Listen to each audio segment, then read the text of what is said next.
Magandang gabi sa inyong lahat. Pag-usapan po natin sa ngayon ang tinatawag na flood control. So pakinggan natin. At nais ko lang din iklaro sa ating mga kaibigan na sa sitwasyon natin po sa ngayon ay isa lamang ang solusyonan, mawala na po ang lahat ng problema. Bakit ayaw naman ni BBM tutukan? Umikot-ikot siya, tumatalon-talon siya, iniiwasan niya. Ang problema lang naman siya at saka yung kanyang pinsang buo, sila lang po ang kumita dyan, maliban sa mga tauhan nila ng mga contractors. Sila ang pinakamalaki. Ito po, uulitin ko rin presenta dito yung pinakita na binisto nga sila ni Saldico.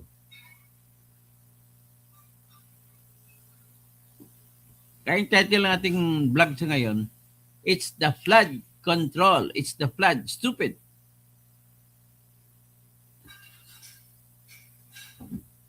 Kaya yung isang kanta, stupid! Yung baha ay baha. Stupid! Yung kumukuha sa baha ay hindi pa nakikita. Stupid! Yun. Ka-estupiduhan talaga.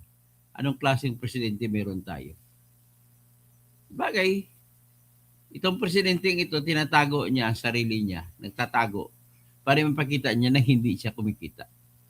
Kaya magandang gabi kay Dario Arellano sa Valenzuela City, o bayan ni Win Gatchalian. Ito pang isang si Win Gatchalian. Hindi man lang sila aktibo magporsige sa kung sino talaga nagnakaw. Ang gusto ko lang dito, gusto ng bayan, ilatag na lahat po kahit sino pa yung kakampi o kalaban. Si Cayetano, inakusan nyo. Ilatag nyo na lahat.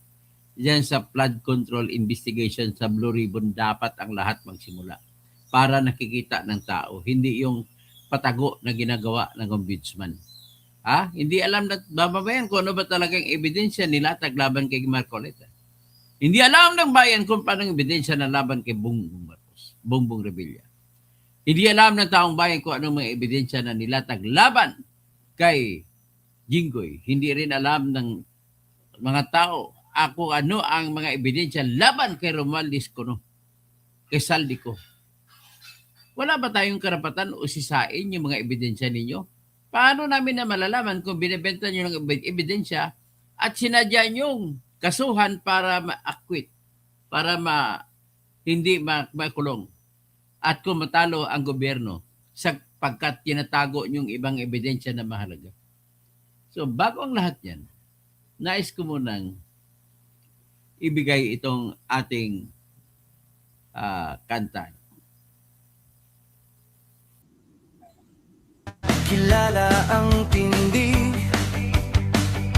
hindi kayang bayaran ni numan ng kanya. Magandang gabi, Dario Arellano. Kapag may magandang gabi kay Bombit na kaibigan ko. At magandang gabi rin kay Attorney Topacio. Hindi si Attorney Topacio na si Ferdy. So magandang gabi rin kay Justice Densing. Magandang gabi rin, alam ko si Zuberi lagi nakikinig sa akin sa Pasilakson. So magandang gabi rin kay Rafa Ingkong Binago dyan sa Sarangani Bay. Magandang gabi sa Coronadal kay Mayor Bing Pabi Raquel. Magandang gabi rin kay Merjan Destresa, kay Dionisio Daniel Jonel Lapador. Magandang gabi kay dating congressman ng South Cotabato na si Peter Miguel, Dr. Peter Miguel. Sino pang iba? Si Rita Mayo, Gobernador, hindi ko alam anong balak nito. Sa aking pamangkin na number 1 board member sa District 3 ng South Cotabato, si Nicole, si anak ni Lindel, board member Lindel, Ratrat Tirador Housing, Ratrat Lindel. Magandang gabi po sa inyong lahat. Si Jose Fermin Gamoya Malesan noong 2016 sa panahon ni Digong yun nagsimula. Wala po yung napulis na yan kay panahon ni Noynoy sa kay Gloria yan. Ano ba naman, mag-research ka naman nga Jose Fermin, Gabuyaw. Tapos may COVID, walang flood control sa panahon ng COVID. Mag-research ka naman ng maayos.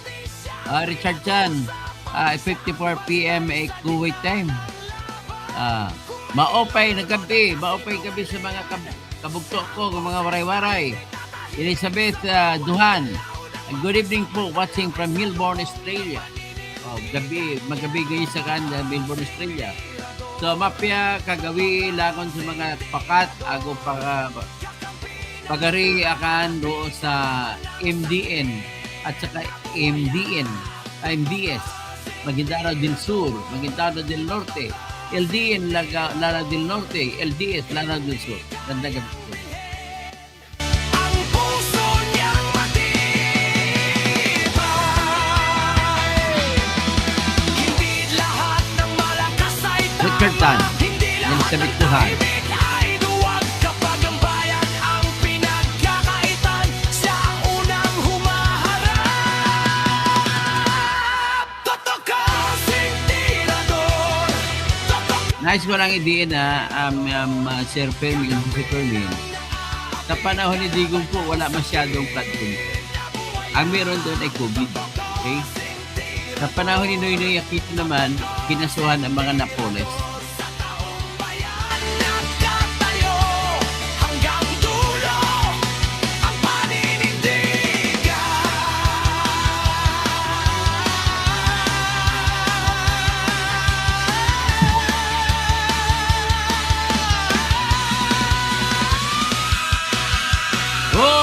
Alright. Okay pa sa alright. Remove.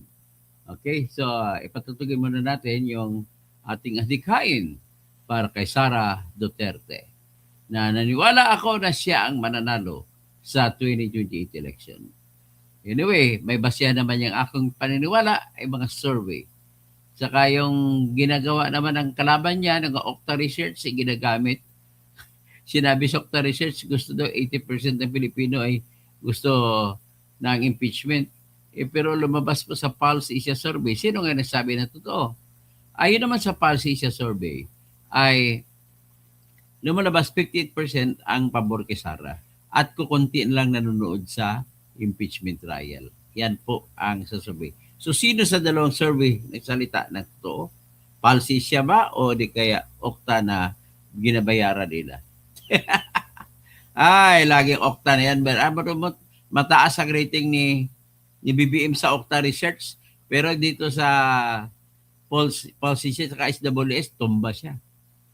Ano ba kaya ang nangyayari? Ang problema kasi hindi mangyayari yan, hindi nagtutuwid ang presidente dahil marami siyang kakampi na nagdedepensa sa kanya kahit mali.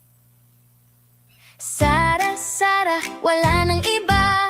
Sara lang pag-asa. Sara, siya lang makapakulong. Ang mga diskaya na yan, Jose Fermin, Mga kontraktor panahon pa po ni ubusin Gloria niya. Macapagal Si yan. BBM Sandro I-review ko ikulong naman niya. po ang Si history. Tamba Zaldi ikulong niya. Nakagatawa sa Sakit ibalik para bayan ay manahimik. Durugin ang sindikato sa korte, sa DPUA, sa DS Void, sa PhilHealth. Yeah! So, in-expect ko po na mananalo pa rin po si Sara sa ngayong kahit anong sira nila. Lalo na sisiraan, lalong lumalago. Ganon ang problema nila. Ito, pakita ko naman, where is BBM? Ito po. Yan ay hindi survey ng Okta Research yan. Survey yan ng Pulse Asia at saka SWS. O, negative 27 siya. Oh. Ay, nako. Paano pa kaya ngayon yan? Oh. Tapos, anyway, saka natin pag-usapan yung mga tungkol sa ICC. Saka pag-usapan natin, ang theory po natin dito, it's the flood. Ang issue po sa lahat dito sa ating bansa ngayon ay baha. Kung usisain lamang ng ating mga namamayani sa ating bayan ngayon, tanging bigyan solusyon ng baha, tapos na po ang laban. Kasi pag sinulbahan pag nakakulong po lahat, ay hindi na sila mahihirapan na sila magnakaw sa susunod na administrasyon. Ganun lamang po. So, sino-sino ba yung mga contractor dito? Lumabas po dito mga contractor na yan. Jose Fermin Gamoya Malesa. Nais ko po makita mo ang talagang nagnakaw dito ay hindi lang kukunti lang Diskaya. Ang papel po ng Diskaya, Jose Fermin Gamoya Malesa, ay ganito po yun. Sila ay kontraktor. Nakausap nila ang mga politiko. Ang pangalan ng mga construction firm ng Diskaya ay ginagamit lamang ng mga politiko at kunwari lang yan na sila contractor pero hindi totoo na sila ang contractor. So, over time, panahon ni Duterte, panahon ni Gloria Macapagal Arroyo, nagsimula na sila. So, na-perfect nila yung sistema. Sila ang gamitin ang pangalan nila sa pagbibiding-biding pero hindi sila sumasali sa aktual na pagtatrabaho. Ang kanikanyang politiko po, Jose Fermin Gamoya Malesa, para malaman mo. Sa bawat probinsya, kalimbawa, ang nangyari po sa Ilocos Sur, Ilocos Norte, pag-usapan natin sa Ilocos Norte, ang daming mga proyekto ni Sandro Marcos na nakapangalan po kay Diskaya. Pero sinong aktual na gumagawa? Mga tauhan naman ni Sandro ang gumagawa. So sila po ang gumagawa ng katotohanan na sinasubstandard o di kaya hindi itatayo. So ang diskarte naman, Diskaya, para makakuha sila ng kontrata ay payag na lang sila. Bibigyan na lamang sila ng royalty. So kaya nga sumabog ngayon sa mukha ng mag-asawang Diskaya ang lahat, kasi lahat po ng binigyan nila ng mga subcon na pinatrabaho na sa lahat ng proyekto na sa pangalan nila na nanalo ay substandard, lalo na po sa Ilocos Norte. Makita dami-dami doon. Mahigit 100 billion ang lahat na pinasingit ni Sandro Marcos. Yan ang ikatotohanan. Yan may ebidensya. Pero bakit?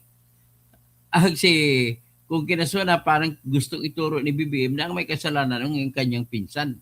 Hindi yung anak-anakan niya. Anak-anakan na ang tawag ko kay Sandro kasi ang mukha ni Sandro Marcos po ay kamukha ni Bong Daza na asawa ni Gloria Diaz na dating Miss Universe. Na si Gloria Diaz po ay nagpakabit din yan sa ibang tao habang asawa niya si Bong Daza. So, walang yan si Gloria Diaz kasi manyak din yung babae nga, nagpapagamit din siya para lamang kumita. Tapos, yan, matapat din sa kanya si Bong Daza, pero hindi ko alam kung pinabuntis ni Bong Daza si Lisa Araneta Marcos o hindi. Kasi ang pwede naman mangyari kasi na nag-donate na lang siya ng kanyang sperm cell at ginamitan na ng IVF, intravenous ang nangyari ng fertilization. So, kumuha ng similya kay Bong Daza at inilagay sa tiyan ni Lisa Araneta Marcos. Maaring gano'n nangyari. Pero hindi natin maikaila ng mukha ni Sandro Marcos ay mukha ni Bong Daza. So, gano'n po. Sa lahat ng anak po ni BBM ay wala pong kamukha niya dyan. Alam ni Amy Marcos yan. Ang mukha naman po ng pangalawang anak niya ay kamukha naman po ni Anton Lagdameo. So, hindi natin alam kung ginamit ay IVF o pinabuntis ni Anton Lagdameo muna si Lisa Araneta Marcos. O ginalaw, ibig sabihin ginalaw. Tapos yung pangatlong anak niya, si Vinny, ay kamukha naman ni Martin Romualdez. Hindi ko alam kung pinabuntis muna ni Martin si Lisa o di kaya binigyan ng similya na tinatawag para sa IVF. So, iyan po ang sitwasyon natin. Paano masosolve natin ang problema sa baha kung ang aktor ang siyang maraming kinita ay siyang iimbestigahan din ay kamag-anak ng nagpapaimbestiga. At mismo si Presidente, maraming ebidensya na na lumitaw na siya mismo sa kanya napuntang pera.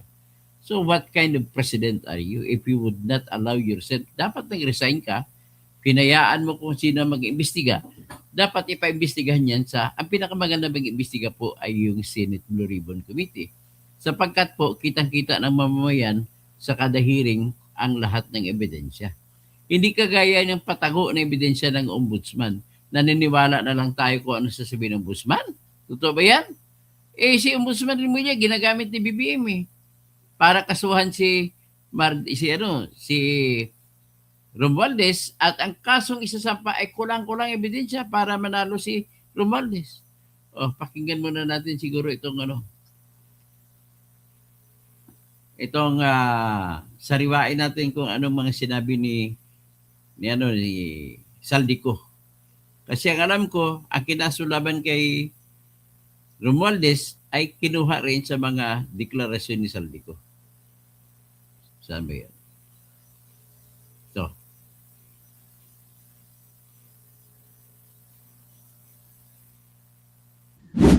Na ginagawa ko lang ang mga utos niya tungkol wag mo akong pigilan sa mga insertions ko.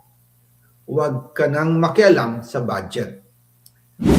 Na ginagawa ko lang ang mga utos niya tungkol sa mga insertions na sinasabi niyang hindi na raw niya makilala. Nagsabi na ipinapa-insert ng mga projects ang Pangulo na worth 50 billion pesos. Chrissy Brook. Naging malinaw sa akin na siya mismo ang nag-utos kila Secretary Mina Pangandaman at Yusek Adrian Bersamin ang gusto niya ng 50 billion pesos na insertion.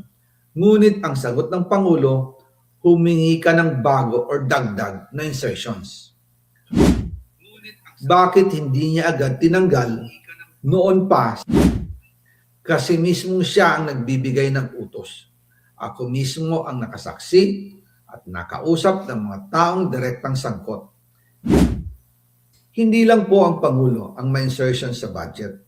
Pati po si Congressman Sandro Marcos. Okay. Yan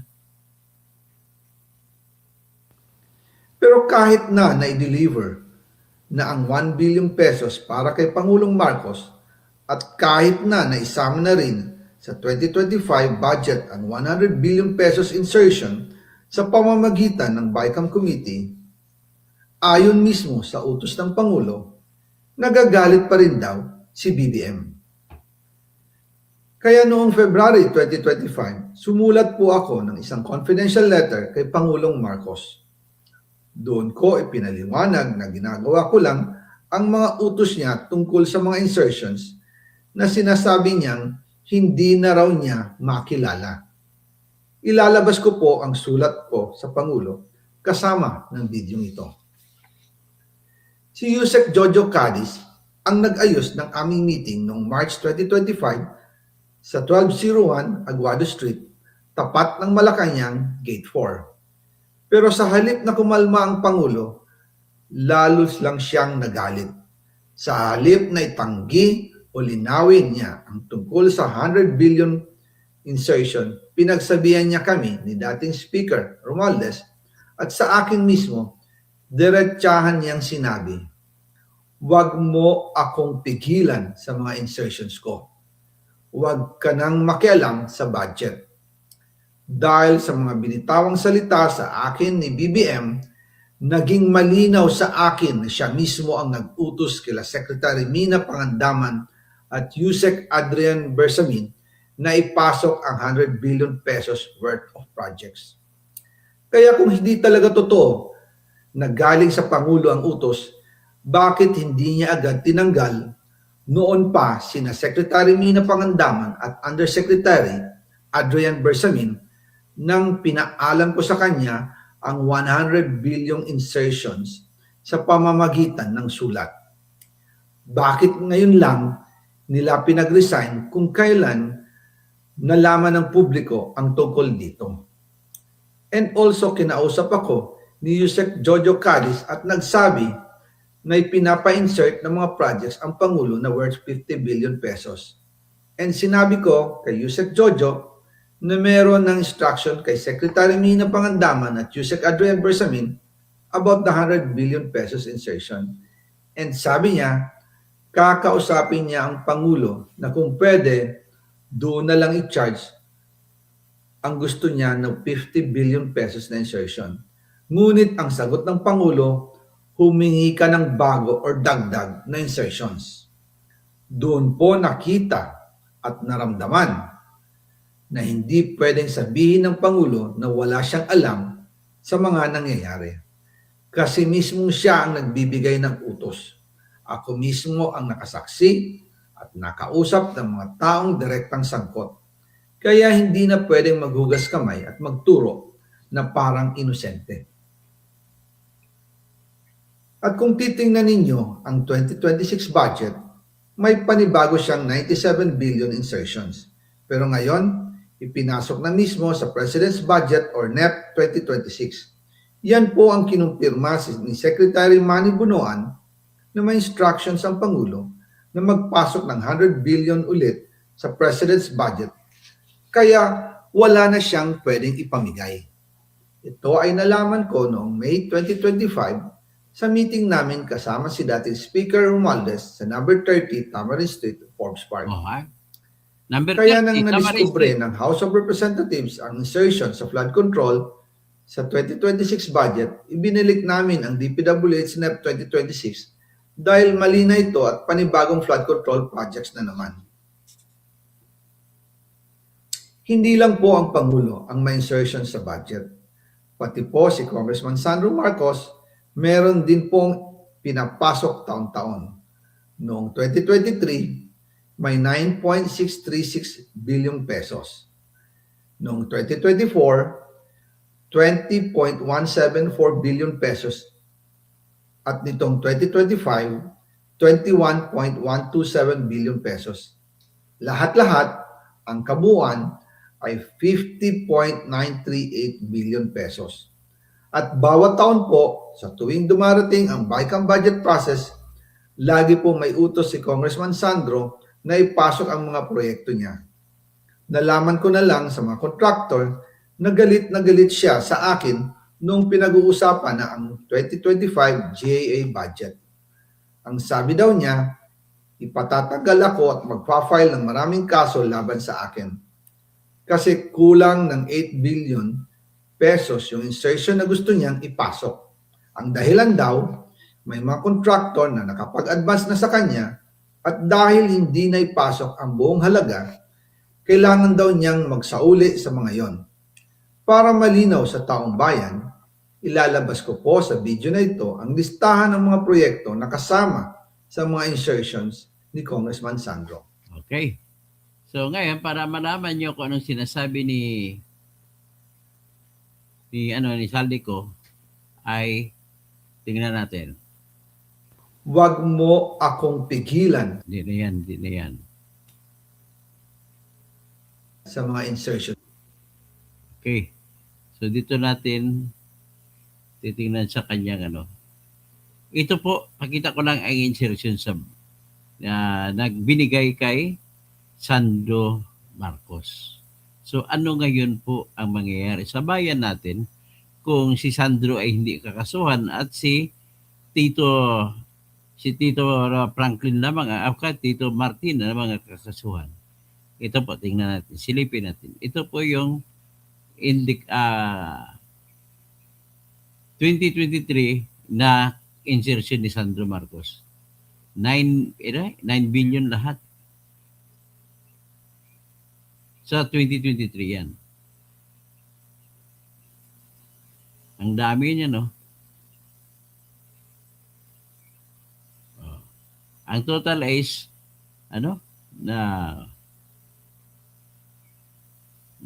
may 1 billion pa siya.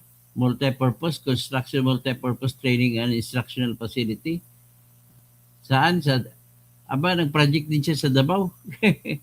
Again, 8 billion ito yung siningit niya. So, let us see now the other one. Ito naman sa 2024 na insertion ni Sandro Marcos, 22 billion lahat. Ayan. Insertion na lahat yan. Sa 2025, ito po, 23 billion. So, makita ninyo dyan na talagang tanggalin na ang flood control sa atin na problema ay makakaano tayo, makakaangat na tayo, ladies and gentlemen. Ganun po ang katotohanan sa buhay natin. Okay, so pinakita ko ba sa inyo? Hindi ko alam nakita. Kung nakita, ipakita ko lang sandali ulit. Yung mga amount ng project ni Sandro Marcos. Para maipunto ko sa inyo na ang problema lang natin talaga ay ang baha. Ayusin natin ang baha.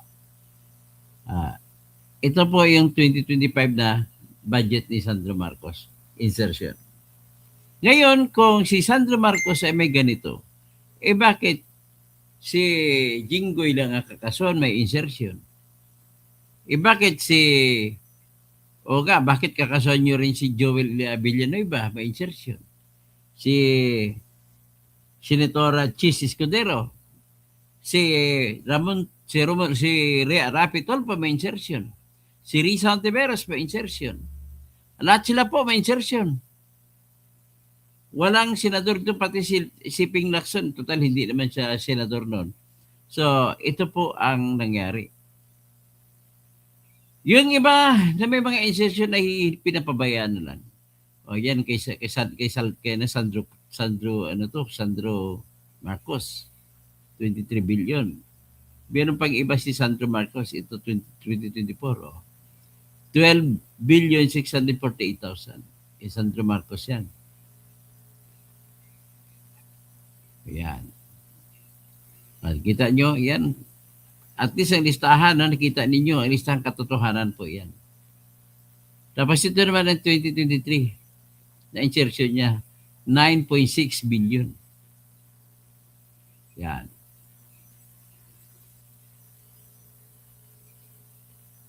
So in other words, bakit hanggang ngayon si Sandro na pinakamalaki, sa allocable siya po ang pinakamalaki? Kita natin si Sandro.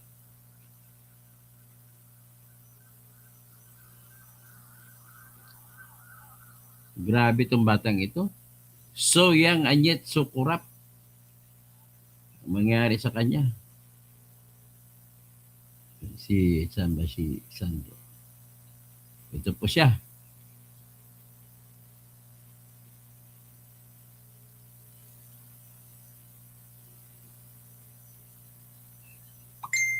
So, iyan siya. Okay? So, ano kaya nga na? So, i-remove natin ito. Wala yung mukha ko Hindi ko makita mukha ko. Okay.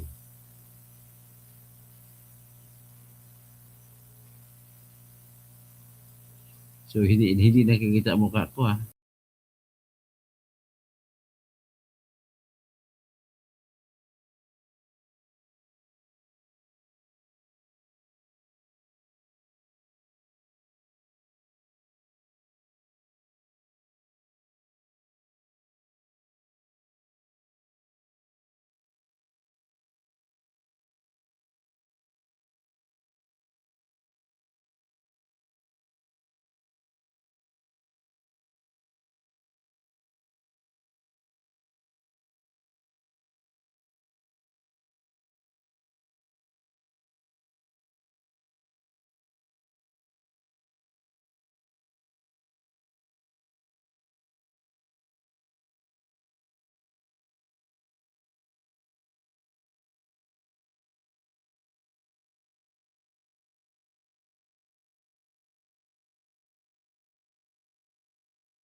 Okay.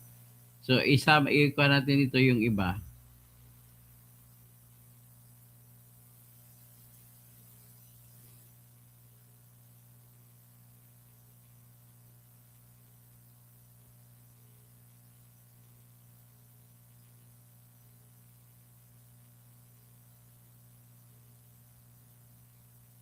Yan, allocables. So, king of allocables natin si Sandro. Paano yung nagiging king of allocables? Ang lahat po ng allocables niya ay sa report ito ng PCIG. Ito po.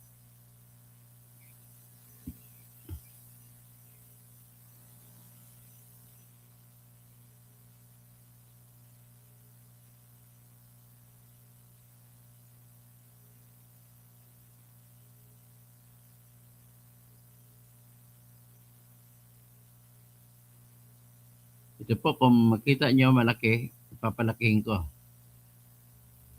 Yan, si Sandro Marcos, Ilocos Norte, Region 1. So, nakita nyo ba yan, mga kaibigan? Ayan. Sobrang laki niya, oh. Magkano ang allocable niya? 5,254,000,000. Allocable lang yan. Ibig sabihin mga pumasok na pinapasok niya. Si Ferdinand Martin Romualdez, 4,800,000,000.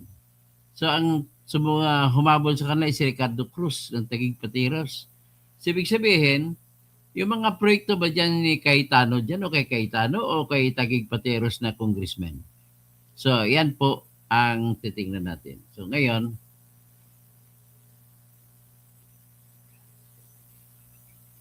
ito naman. Ang problema po sa ngayon, kapalit ng pag-utos na kakasuhan si Romualdez, ay parang tinigil na po ang investigasyon. Pero ito, ang isa sa may gustong itigil ang investigasyon ay itong si Marcos, Sandro Marcos. Oh, tinan mo, bata pa ito, magnanakaw na. Oh. Yan, kita nyo yan? Kaya sa ating bayan, sa totoo lang, ay mabigyan na natin ng solusyon po ang tinatawag na baha ay tapos ng laban. Ito naman, tingnan natin siya. No? Si Sara Duterte po ay hindi naniniwala na magiging totoo itong pag-investigate para kay Martin Romualdez.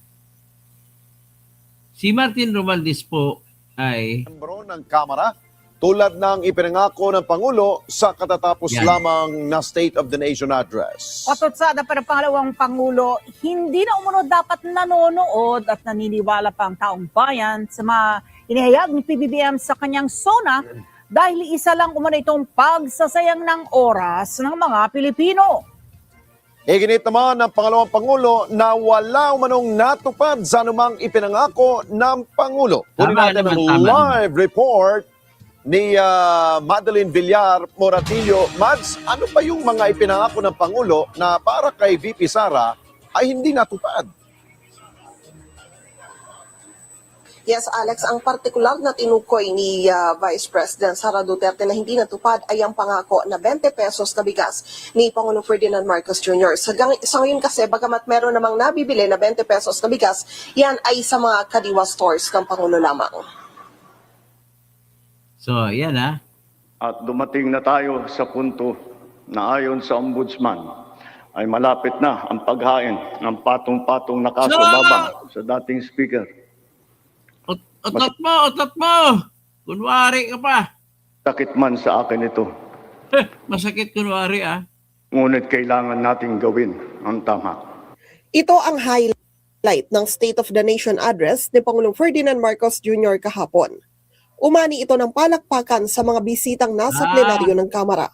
Pumapalakpak ka mga kontraktor ah. Si Vice President Sara Duterte, hindi kumpiyansa sa pahayag na ito ng Pangulo. Giit niya noong 2025, sinabi na ng Pangulo na may mga makukulong kaugnay ng flood control anomaly bago ang Disyembre 25. Pero hindi ito nangyari. Wala. So wag nyo na-expect na makulong yung dating speaker o mga members ng House of Representatives. Inihalimbawa ni VP Sara ang 20 pesos na bigas na ipinangako ni PBBM. Pero hanggang ngayon, sa Kadiwa stores lang ito available. Doon tayo sa 20 ang bigas. Tinupad ba hindi?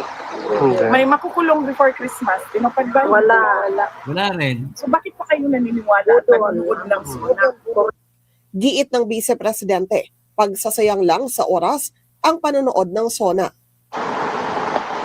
Hindi ako nanood ng SONA like last year.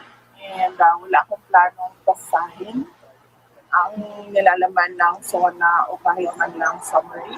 Dahil I truly believe it is a waste of time of the Filipino people. Mula nang maging Vice Presidente, 2 beses lang dumalo si VP Sara sa SONA ni PBBM. Iyan ay noong 2022 at 2023 kung saan buo pa ang kanilang alyansa. At mula 2024 hanggang kahapon, hindi na ito dumalo sa SONA. Nasa Netherlands ngayon si VP Sara para bumisita sa ama na si dating Pangulong Rodrigo Duterte. Sabi ni VP Sara, nasa maayos na kondisyon naman ang kanyang ama na si dating Pangulong Rodrigo Duterte at ilan daw sa mga napag-usapan. Okay, tanggalin lang natin yan. So, anyway, tingnan naman natin yung hinaing naman ni Marcoleta. Ito muna tingnan muna natin ang akusasyon ng flood control laban kay Cayetano. Kasi kahit si Cayetano, kakampi ni Sara, imbestigahan nyo rin. Ito naman po kay Cayetano.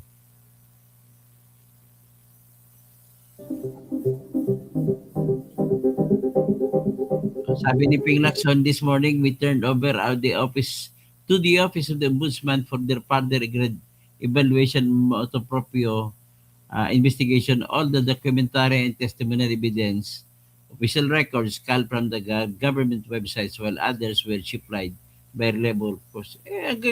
Bakit naman hindi nyo imbestigahan? Bakit i-turn over? Kasi kakampi niya si Erwin Tolpo. Wala silang balak na magkaroon ng flood control investigation. Yes, Taguig daw. The naman is in Taguig City or something else compared to the questionable flood control projects. And his team earlier documented in Bulacan, the Lumikit Road. So anyway, yan ang sinasabi sa report ni Lacson. Titingnan naman po natin ang sinabi naman nila ni Marcoleta. Pakinggan natin. Unfair nga eh. Bakit? Ang sabi ni Marcoleta, Mayo lang sinampa ang kaso laban sa akin. Andyan kagad. Kay Martin Romualdez, Abril pa.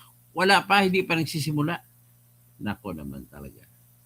O, ito si Marcoleta. Junior, sa pangalan ni dating House Speaker, sabing malapit nang makasuhan kaugnay ng maanumalyang flood control projects. Git ni Senator Marcoleta, maraming former speaker, habang nagtataka naman si dating Congressman Mike Defensor kung bakit hawang maliliit na isda lamang kasama nila sa piitan at wala ang mga tauhan ni dating DPWH Secretary Manuel Bonoan at iba pa. Detalye sa ulat ni TJ Mendoza. Pinuna ni Senador Rodante Marcoleta ang pahayag ng Pangulo sa kanyang State of the Nation Address o SONA kahapon. Yan ay nang mabanggit ng Pangulo na malapit ng mapakasuhan ng dating speaker. Sabi ni Marcoleta, marami naman daw dating speaker. Bakit hindi raw pinangalanan ng Pangulo? Dapat ba yung malapit ng sampahan, hindi man lang binanggit ang pangalan kung sino yung former speaker? Maraming former speaker. So, yun ba ang inaasahan ninyo, nasasabihin lang? Dahil ito ang pinakamalaking skandalo, ang flood control ayon kay Marcoleta. Dapat raw higit sa pahayag ng Pangulo ang inaasahan ng taong bayan. Maging si dating Congressman Mike Defensor may reaksyon sa SONA ni PBBM. Inaasahan ng taong bayan dun sa SONA, higit sa lahat yung korupsyon, ano yung pananagutan. Kasi yung lahat ng krisis, paghirap, lahat ng mga ginagawa natin, bunga ng korupsyon na nakita natin. Ang mga nakakulong, si Senator Bong Revilla, si Senator Jinggoy kasi hindi sumama sa mayorya, tapos si Senator Dante Marcoleta dahil nga doon sa patuloy niyang pagtulak na ilabas yung katotohanan tungkol sa flood control scandal. Ngayon, yun lang ang mga nakakulong. Yung mga nakakulong pang iba, nakasama namin, puro mga maliliit na kawani. Patama ni Defensor, Bakit daw ang kasama nila sa piitan ay ang mga maliliit na isda? Bakit daw wala mga tauhan ni dating DPWH Secretary Manuel Bonoan na ngayon raw ay ginawa pang ang mga testigo? Hinahanap ng tao nasan si Manny Bunoan, nasan si Pangandaman, nasan si Bersamin, Lucas Bersamin, Adrian Bersamin, Frankie Pulayba.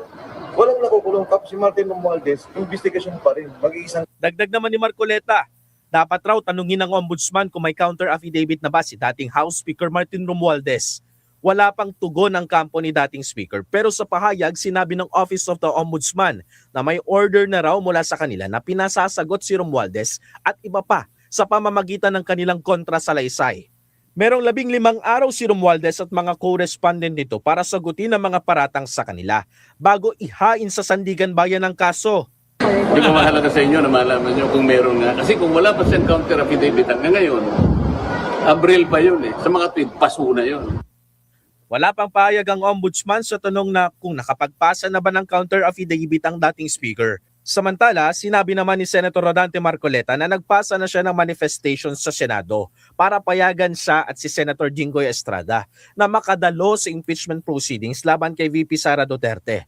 Wala pang pahayag ang Senado ukol dito. TJ Mendoza para sa mata ng... Okay. So, iyan po si Marcoleta, sinasabi niya. Ngayon, bisitahin natin si Cayetano. Si Cayetano kasi inakusan din na mayroong flood control projects na anomalya din. Pero ito po, tingnan ninyo. Ito po yung palaking ko lang, ayaw ko lang i-music kasi kuwan ako. Yan po ang gawa ng proyekto ni Marcoleta, ni Cayetano.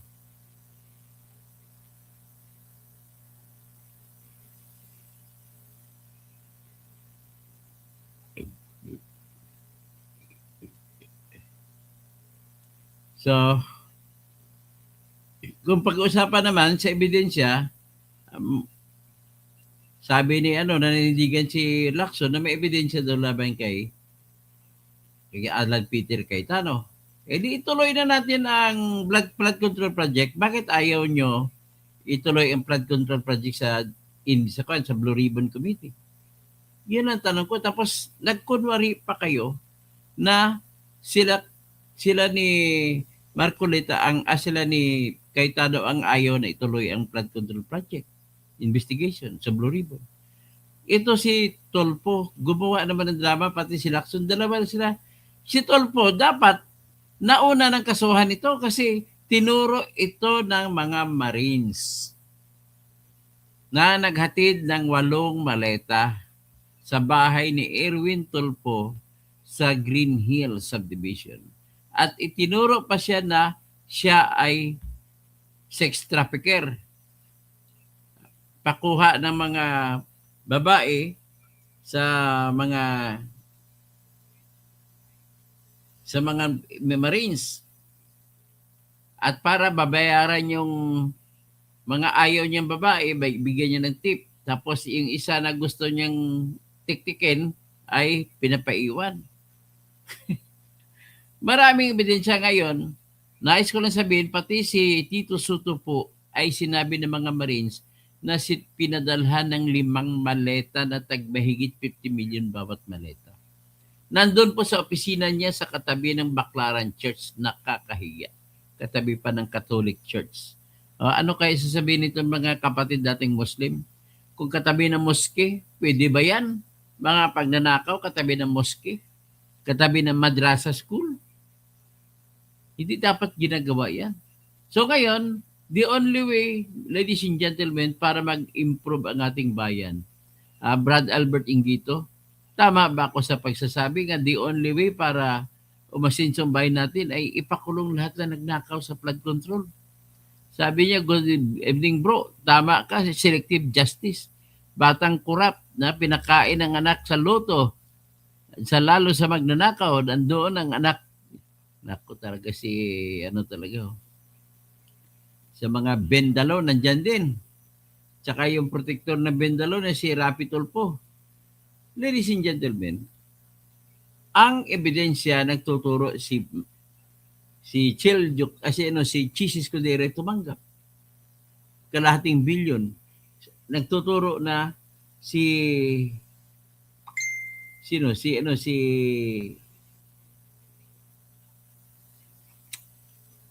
Tito Soto tumanggap, si Lacson na ebidensya na sumasakay sa helicopter ni Saldico, may ebidensya rin na tumanggap sila ni Luistro. Tapos prosecutor pa sila laban kay Sara, tumanggap si Lila de Lima. Tapos prosecutor sila laban kay de Lima. Ang dami na tumanggap na tinuturo, pati si J.J. Suarez, pati si Zia Adyung Alonto, si Congressman Joel Chua. Nagsampa si Joel Chua ng pati si Trillanes. Ngayon, kung hindi kayo naniniwala sa ebidensya ng mga Marines, bakit ginagamit ngayon ni ni Remulla ang walong Marines na para kakasuhan si Martin Romualdez? Ganun lamang po kasimple katindi. So talagang si Joel, ang sinasabi, hinatid sa bahay niya ni Engineer Bryce Hernandez. Walang kaso hanggang ngayon dahil lumipat siya. Ulitin ko lang kay Chis, ang naghatid ng pera niya ay si Maynard Ngo na may-ari ng Cherry Mobile. Grabe. Asan na mapunta na itong bayan natin? Panay band-aid solusyon magbibigay ng ayuda. Pinangako niya tapos ang kinin niya sa kanya yon. Pera ng bayan yon, Mr. BBM. Bibigyan mo ng ayuda. Ilan? 2.5 milyon na Pilipino. Grabe. So, ladies and gentlemen, isa lang talaga ang usapin dito. Tapos, ang ibang sinabi niya sa SONA ay, nangako daw na merong paksilika. Ay, nako. Ano pa? So, nangako siya na pero ang impeachment, hindi niya binanggit. Ibig sabihin, hindi mahalaga impeachment sa kanya. Yan na po aking masabi. So, magandang gabi po, bayan ko.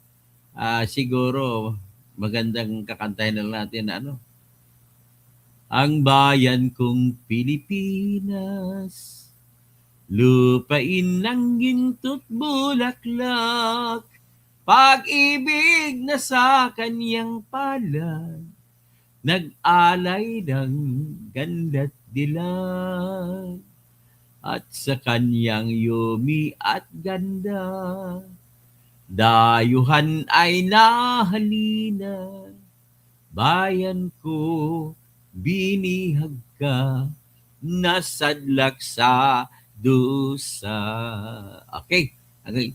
Ibon bang may layang lumipad,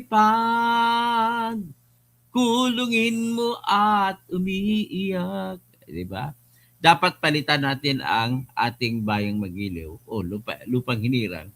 Last line, ang pumatay ng dahil sa'yo. Dapat ganun ang ating lyrics. So, magandang gabi po bayan. Just wait for my other vlog. Kasunod, i-vlog natin si Digong Duterte. Lalabas ba kaya? Talaga bang lalabas na? Kasi pinag-usap-usapan. Ngayon, may isang desisyon ang ICC sa ibang tao na inakusan at pinalaya ng trial chamber. Ang rason, wala palang ebidensya ang prosecutor matapos makonfirma ang akusasyon. Abangan nyo yan. In 5 minutes, I'll be there.